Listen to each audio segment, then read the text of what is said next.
Hello and welcome back to the channel. Thank you so much for joining us here today. I've got a real treat for you today.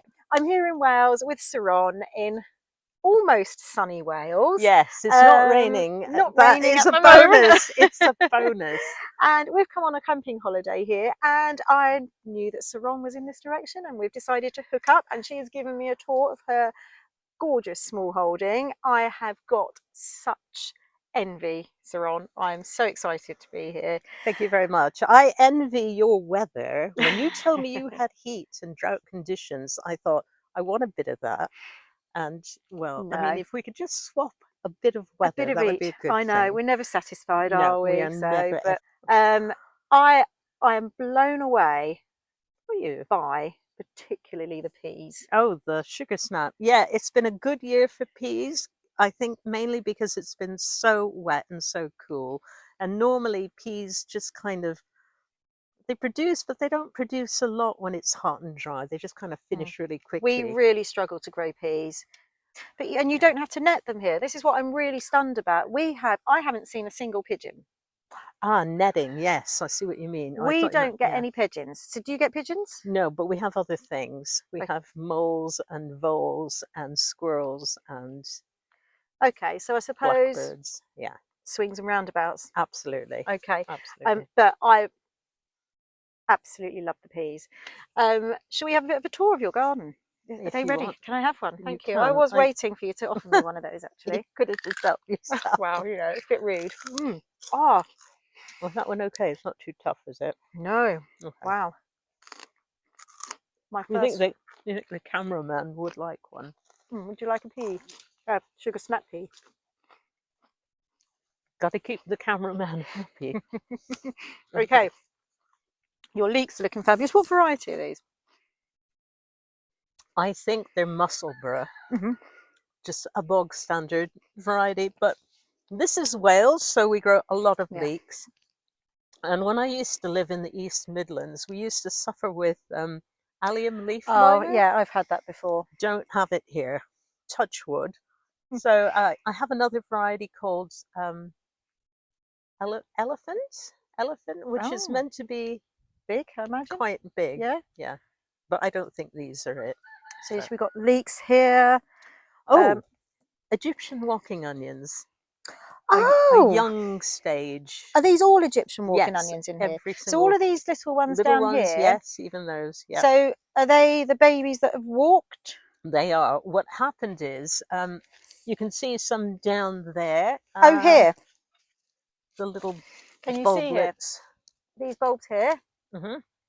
Oh, so like in elephant garlic does this, doesn't it? No, Oh. they have some. Have you got Egyptian walking onions? No. Would you like some? I would love some. Oh, right. Shall we take some home? You shall. Well, I can Take just plant some. these. You can. You can separate them and put them in little. I'll give you more. I've got bigger ones. Oh, thank you. Take a little treat here. Take loads. I'll be digging these up at home. Not digging them up. Well, one day I'll be digging them up. So these are they're not Welsh onions then? No, those are Welsh onions. So these are there. Egyptian walking onions. Yes, Right, okay. Those are Egyptian. If you want the Welsh onions, they're over here. Now, have you got any seeds of those? No. Would you like some? I would love some. Okay. Are they ready? Yeah, these are. Have you got something to put them in? We're totally doing this off the cuff, you know. You hold that. Hang on, how am I going to... I'll get something. Yes. Can you pause the camera? Pause the camera, checking. So I've got my Egyptian walking onions, and these are Welsh onions. So they are native to Wales, I'm assuming. I'll check their passport at some stage, but I presume they are. Okay, I'll give you another one there. Okay, pop it in there. Don't so I'm going to take these home. And so they're perennial, is that correct? They're perennial, okay. Yes. They you can divide them and start new clumps and eat the greens, or you can let them drop seeds and new new ones. So you just keep it, so you've got this constant. Brilliant. Our soil in East Anglia is really, really dry. We're heavy clay soil. I don't know what soil you are here. We're heavy clay as well. Are you really? We are, but this has been amended with muck and mulch and things. So we need to get a bit of that. Shame I can't bring any goats much home with me as well. You're welcome to take some if you like. I'm really excited to get these in. Mm. Right, shall we move Good. on? What would you like to show me next? I have various patches of sweet corn Mm. to stagger the harvest. So I've got a patch here, which is a little behind the patch over there. So dotted around. What variety are you growing? Early bird. It's an F1 hybrid. Okay. I know heritage are good to grow, but I like the vigor of the F1 hybrids for sweet corn. That's interesting. And it's really interesting to see. So considering it's a lot cooler here than where we are in East Anglia, it was sort of low 30s when we left home. Yeah. And what is it here? It's barely even 20 degrees, is it? I mean, try not to look at my freezing cold legs. My corn is nowhere near where yours is. I think it's all about getting the right variety for your conditions. This is, as the name suggests, is a really early variety, and it's consistently good out here. And that's regardless of the summer. So you can have a hot summer. It might be a week earlier, but in a cool summer, it's still. And I see you're getting like two. You've got 2 cobs per, which is good. That's really good. So again, I think it's just, honestly, you should see this place. It is just a dream. One day, people, one day. Right. And even the sweet peas here that Saronne said that were, what were they? You sowed them mixed seed. And I saved the seed, and said, most of them came out white. They have lovely long stems, so they're great for vases and things. I love white. Yeah, they're good. And they're good. I'm really into white colours at the moment. I just... Is white a colour? Yes. Well, could you call it? Is it a colour? It is, I think. Tell us in the comments down below if you think it is a colour. Is white a colour? I don't know. Okay. But I just think it's just so pure and simple, and it just looks elegant as well. And further along, I've got the blueberry bushes, which are covered with these ridiculous looking net bags that makes them look like ghosts from a distance. But they look like those washing bags where you put your washing tablets in. That's exactly. They just look like that, just large ones, don't they? They do. But prior to using these, I never got a decent harvest of blueberries because the birds always got them. But since I've been using these, I've got a really cracking crop here. This one is absolutely laden. It's chock-a-block, isn't it? And they're all different varieties. Yeah, there's. Is this the oldest one? That's the oldest one. Yeah. It's covered. It's full. My blueberry bushes died this year. They do like wet ground, and we're in Wales. This is wet ground, and they like acidic soil, and I'm pretty sure the soil here is very acidic, hence successful blueberries. But there's things I can't grow as well. So, blueberries, I'm lucky. I can grow those. I've noticed all around you've got lots of soft fruit I've seen, and it's all looking really, really good. The raspberries, the autumn raspberries are, but I've had to net those because of the blackbirds and things. Shall we walk through? We can do. Where do you get your wood chip from? Our local, our neighbour was having some tree work done, and they didn't want the wood chip. And asked us if we'd like it. So lovely. We said yes. Yeah. It's always good to get a good supply of wood chip, isn't it?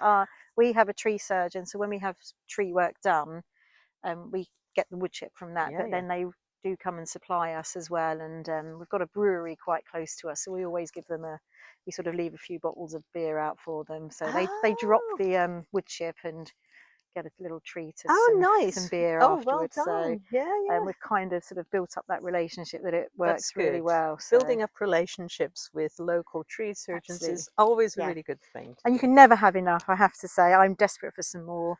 Now, these look amazing. They're about 3 times the size of mine. The onions, now, interestingly, I don't grow them as sets anymore. I grow them as module seeds. Yeah. Really? I'm just...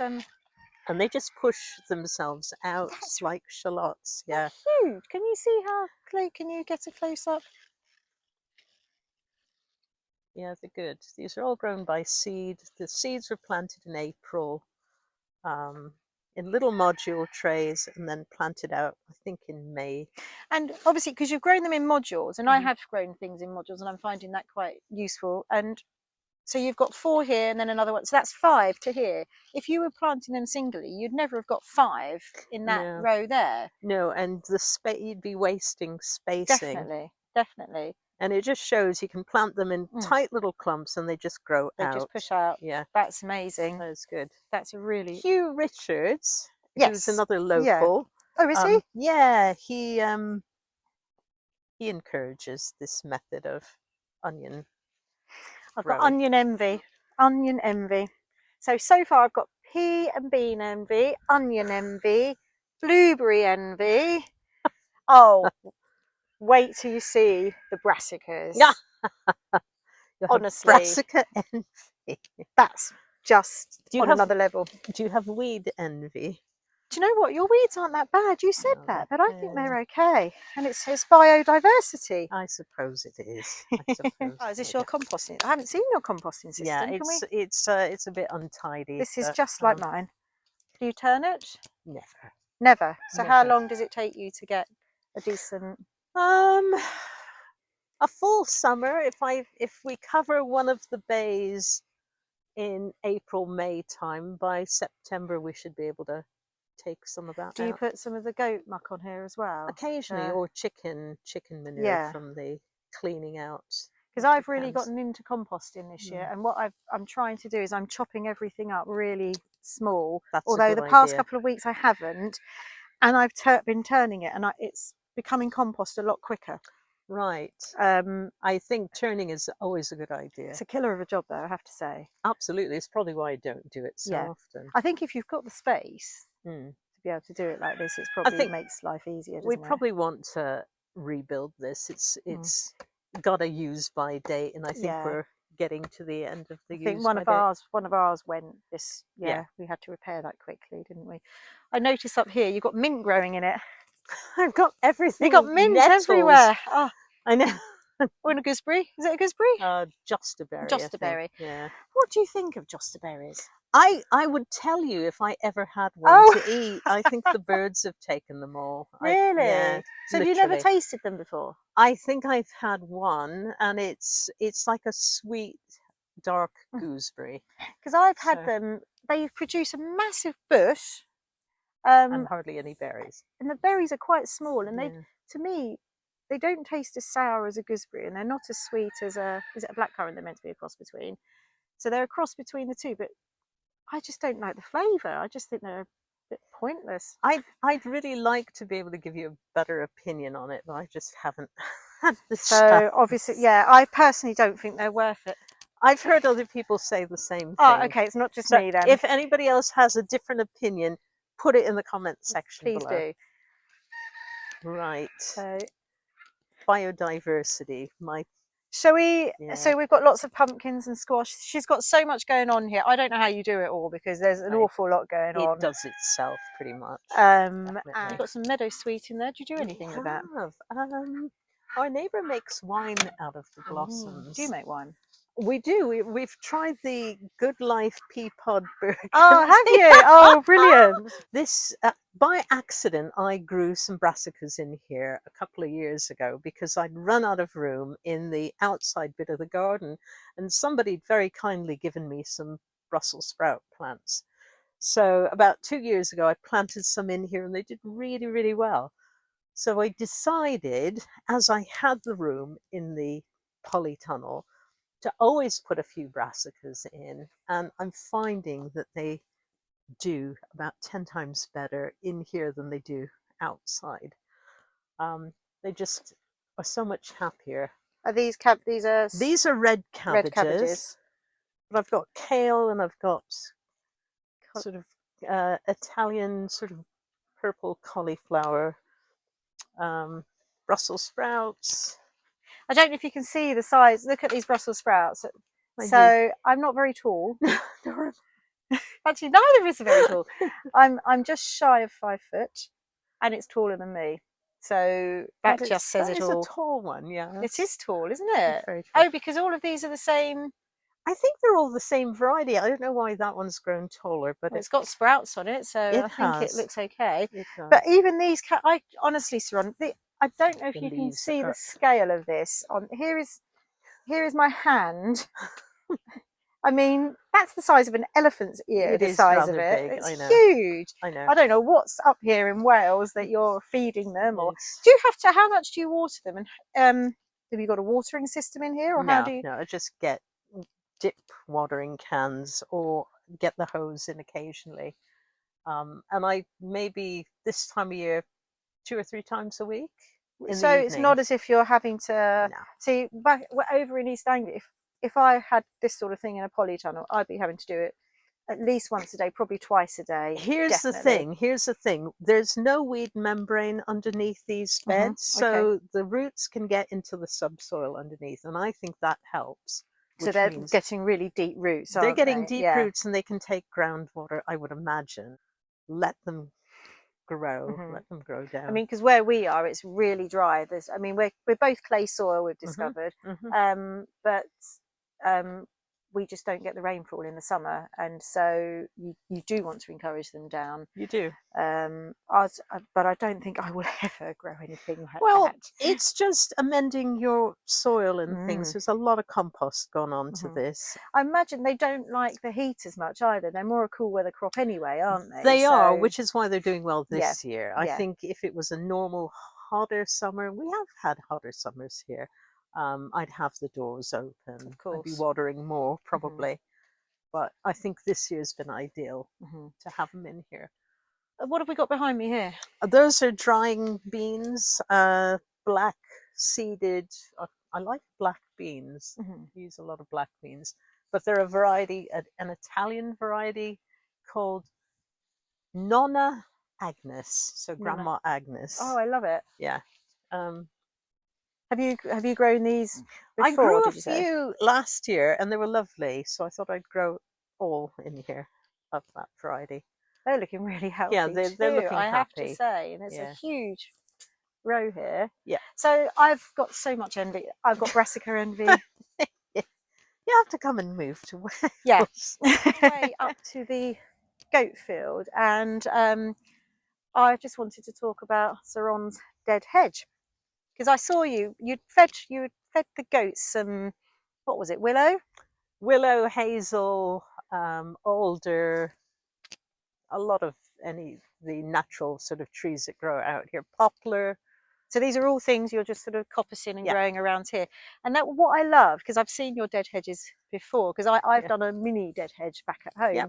home. And what I thought was brilliant, because obviously you feed them the twigs, The branches, but branches. you Yeah. have to clear the branches from the paddock. And then so as you're walking back to the vegetable garden, what do you do? I just fill in any gaps that are needed. It always needs topping up. Mm. Um, So it's just it's this this constant ongoing cycle, cycle. isn't it? It Yeah, is I an just found ongoing. it brilliant. It's not really a chore because it's just part of the No, routine almost. So it just it's sort of quite good. works really well. And the fun thing about dead hedges is they're not always dead, Oh, because I the see. the upright posts sometimes start to sprout and take life. They're just such a brilliant. So it keeps livestock out of the vegetable garden. It keeps chickens and ducks out. I don't think it would stop the goats. Well, They I just don't don't think go anything would for stop goats, but sheep or deer. sheep. It stopped the sheep, but if they were really desperate, they probably could get in. But the Mm. goats would just laugh at this. They would not. Oh, would They would not. They would and not talking of the respect. goats, let's go and see the goats. Let's go. I'll tell you what. I'll go get some Jerusalem artichoke Ah, okay. stalks. Thank you.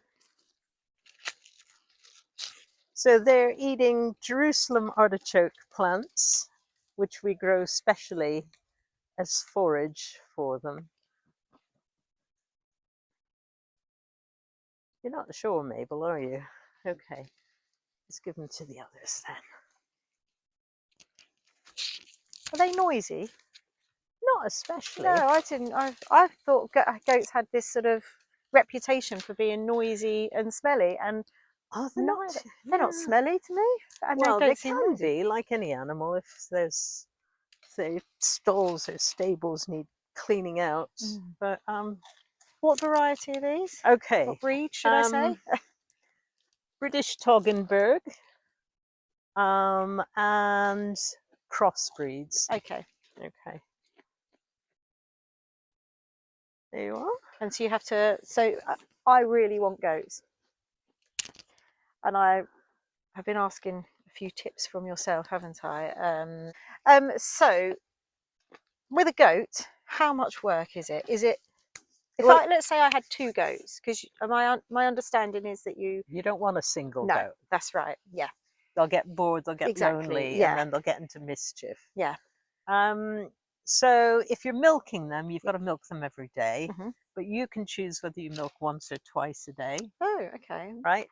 And you have to feed and water them Hmm. and give them plenty of Hmm. exercise. But the most important thing is good fencing, Yes. secure fencing, and dry. They need somewhere dry to stay. Yeah, yeah. They don't have waterproof coats like sheep, so they really don't like the rain. I mean, look at this one. Looks like she's got a bit of attitude. She has. She's got a lot of attitude. She's like, I know you're filming me. She said, I'll put You're on my sweet. best pose. They're really beautiful. They They are look lovely. so clean and healthy. I just had this completely different image of goats, I have to say. They're, oh, what did you hear? They like slovenly or Well, something. I don't know. I just thought they'd be, I suppose, I don't know. I just, Well, they're a little bit diva-like, this these particular group. ones, I Yeah. suppose I think of like sheep tend to be a bit scruffier, but these, yeah, these ones, they're glamorous goats. You are, aren't you? That's Geraldine. That's one named This is after, yeah, that's Geraldine. Geraldine. Oh, are you taking her on the bus and feeding her, taking her up to the Up common? to the Sorry, common. we are enjoying. Some of you may have heard of the British sitcom The Good Life back in the Yes. 70s when Tom and Barbara. that's right, a suburban couple wanted to get back to the land, but they decided to do it in suburbia, and they had a goat called Geraldine. That hello, Geraldine, Yeah. you're gorgeous. She is gorgeous. You She's are really good. gorgeous. So, just while we're here with the goats, I just thought I'd ask you a couple of questions. Mm-hmm. Have you always sort of been into this way of life, or when did you sort of Oh, decide you wanted to? I've always been interested in this kind of lifestyle, but it's taken me really to my 60s before we actually moved here. Um, so better late than never.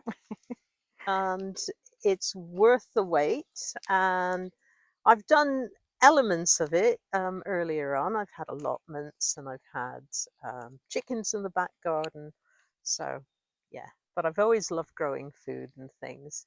And I love being outdoors. So it's just a natural progression. Mm, Yeah, mm. very happy. So if there's somebody watching who is just thinking about doing what you're doing, what bit of advice would you give? What sort of, maybe first steps to take, or First steps would be to just gain as many skills as you can. mm, So grow food, however small your garden is, tub growing greens and things, or vertical growth beds, allotments. Do a raised bed in your garden if you've got space. Um, Keep a few chickens if you want mm, to, and learn how to preserve yeah, food, learn to sew, learn to make things out of nothing. Um, Basically, just acquire skills. Yeah, mm. don't wait till you've got land. Do things now. There's lots you can do. You can be a mini homesteader, you can be an urban homesteader. You don't have to have acreage. And I think that's really important, isn't it? Because if you do wait, you could be waiting 20 years before you get It may it, and never then by then, happen. exactly. And I think that's probably most of us that do homestead in some way Yeah, have just done a little bit here, there, and everywhere. One thing where you were saying gaining skills and doing a bit of preserving and that sort of thing, yeah, I one thing I did is I've always sort of taken advice from other people. I remember where I used to live, I had a neighbour who I was always popping round to say, how do you do this? How do you do that? And she was only too willing Yeah, to share that. yeah. And I've got really fond memories of it now as That's well, great. because it's there, and she's shown me how to do that. And you And can pass that on to other exactly, people as well. and connecting with people to share that knowledge And as well. I've met you through YouTube, Yeah. through social media, and I've met others through social media. So social media can be a really good thing. It isn't always, but it can be a really A good positive thing. It's a thing. positive Very experience. positive, yeah. And talking of crafts, just coming back to that a minute, we were up in the top field a while ago talking about our crocheting and how Oh, we both yes. crochet, and you can crochet I can in, do stripy blankets with leftover bits of wool.